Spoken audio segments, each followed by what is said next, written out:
Hey all, welcome to Circle of Tone, and we're back. What a month. You guys don't know, but behind the scenes, I've had hurricanes come through. Here's me smiling away, putting up hurricane shutters. We've been sick, my wife's been sick, my baby's been sick. It's been one of those months, man, because I was hoping to upload more, but God intervened. So, my lovely Valhalla sausages, what do we have for you today? Anthrax. More specifically, Among the Living era Anthrax, which in my opinion was the greatest tone they ever got, the greatest album they ever put out, and that is with young Dan Spitz and obviously Scott Ian. The riff master. The riff master? The riff player, because not many people know, but Charlie, the drummer, actually writes like 80-90% of all the classic Anthrax riffs. And he plays it on like a weird setup of this vintage guitar with a vintage amp. I think he uses a Vox amp or something to come up with all these riffs, right?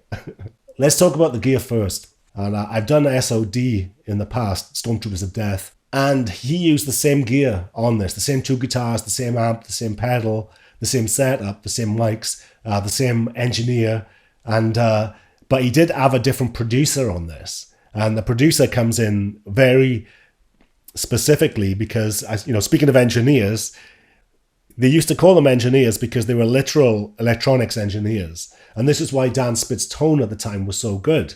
Eddie Kramer. Now, Eddie Kramer, producer, but he started off more of an engineer. Him and Dan, while the band were messing around, they would be inside his amps, changing out resistors, changing out capacitors. You could not recreate that because you don't know what specific tolerances are inside this amp. So that is why I love the fact that I can't really tone chase this one properly and sound like Dan Spitz. So apparently Spitz used Mesa Boogie Mark IIc, but it was heavily modified. They both used Randy Rhoads Jacksons, but Dan's body was cut slightly smaller for his body shape to fit better when he played.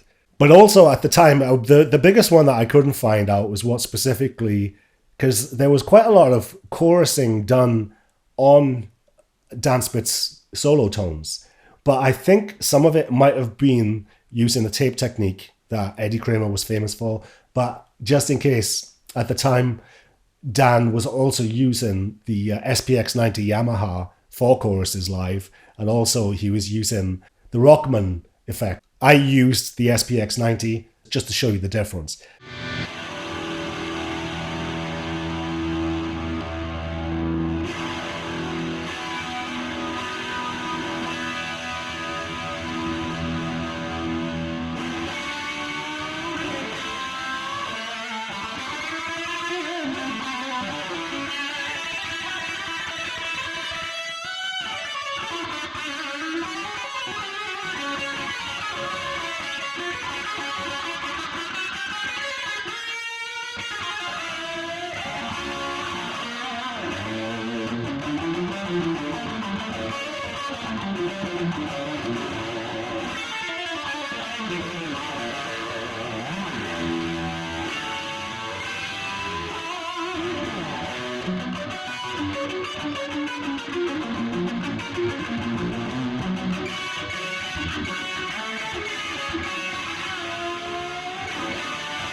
On my Slayer video, I mentioned how, what I thought was part of the downfall of Slayer was when Jeff Hanneman started waxing lyrical about the DAW, about going in the box with like the digital audio workstation, basically mostly playing to a click and that type of thing.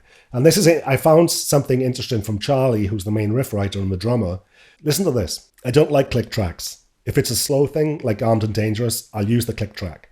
Scott demanded that I use it. I think click tracks are a waste unless the music is slow, because no one's going to dance to this music. The beat really doesn't go up and down that much, but there are changes. The problem I find in the studio is headphones. I hate wearing them. I'm limited to what I can do because I have this stupid wire and I can't move my head because they might fall off. It makes me hard to get into it. I think there's one reason why I didn't play as well as I could have on the album. I don't even think we kind of come across yet on vinyl. I don't know what it is. We enjoy playing live more, I guess. He's talking about later albums. So I'm not sure if Among the Living was done to a click track. I doubt it at the time. You know, it's the 80s. There probably wasn't. Metallica, I think the first click track that they used was For Whom the Bells Tolls. I think that was click track. The rest of it wasn't. So in that period, they were using click tracks now and then, but it wasn't that common. So it'd be interesting to know. Maybe you could put it up against a meter to see if the album does fluctuate in time or not. But I'm glad Charlie thinks like me, where the metronome is ruining metal, in my opinion, where everyone's snapped to a click and everybody's become one vanilla sausage. But with Dan Spitz, out of the big four, Dan was my favorite player. The actual playing aspect of it, with his nuances and his solos and his bends, I think he was better than any of the top four could do. Because Kirk Hammett's bends, they needed a bit of work. But with Dan Spitz, there was something about his personality. His mind is very clinical and technical. Like, you might not know it now, but he's actually one of the most famous watchmakers from scratch, building the parts, putting it together, everything in America. He actually went to Switzerland, and not many people get accepted into these colleges. Very prestigious. So I think religion and watchmaking kind of took over from his musicianship, where he fell more in love with God and watchmaking. And I actually told myself, if I ever make it big, if I ever make lots of money, I wouldn't be going for a Rolex. I get a Dan Spitz watch, 100%, because I trust his mind. Because from following his career, he used to live about an hour down the road from me. And funnily enough, the drummer for Iron Maiden had a broken Rolex, and he took it into a shop down in West Palm Beach, Nico McBrien, and he takes his Rolex into the store, and he's like, Dan? Because he knows Dan Spitz from the old tours they used to do together. And he was like, holy shit, it's Nico. So Dan fixed Nico McBrien's Rolex. An hour away from me, I could play rhythm guitar. Dan Spitz could be on lead. Jason Newsted could be on bass, because he lives down there too. Nico could be on drums. That would be pretty sweet. I'd be the youngest on the stage for once. And I'm 50, what am I, 51 now. I just turned 51 last month. And I'm dying of cold, but let's go on. The beat goes on, right? And thanks to my patrons of Tone. Marcos, we got a new patron. Thanks for signing up, man. And Richard P and Co, you guys are keeping these speakers flapping. Major flappage. It's going to be a lot more flappage coming on soon, because I've come through the darkness of October. I don't know what the hell went on, but it kicked me in the arse. But here we are again.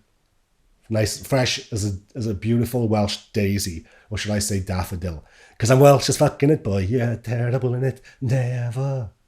All right, boys. See you next time. I also, during October, I failed at a Typo Negative song. I was going to do Frozen. Frozen. And it did not sound good. I just deleted it. It was terrible. It was not worthy of Typo Negative. But I'm going to give it another crack, because I kind of want to do a cover of that song and just the frozen aspect of it, and just add a few embellishments, because I think it would be a good track.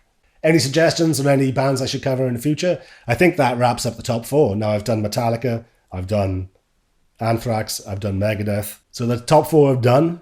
If you want to check them out, maybe I'll put them in the top comments, some links to the top four videos that I've done. I think the closest I got, I didn't really get close. Maybe Slayer was close-ish. I don't know. It's tough to get, because things like Metallica would speed up the tape. So how can you match that tone? They cheated all the time. And Metallica just brought out a new song. I'm sure you're fed up of seeing people's reactions to it. But basically, it's time to hand Metallica another participation trophy. Oh, good job, guys. Yeah. Oh, they're done, dude. It's saying it's not terrible isn't doing the greatest band that ever chugged justice for all. It's all right, I guess. People are losing their minds over it. Maybe I should do a video on what I think went wrong. People love whinging videos. Yeah. Circle of Tone.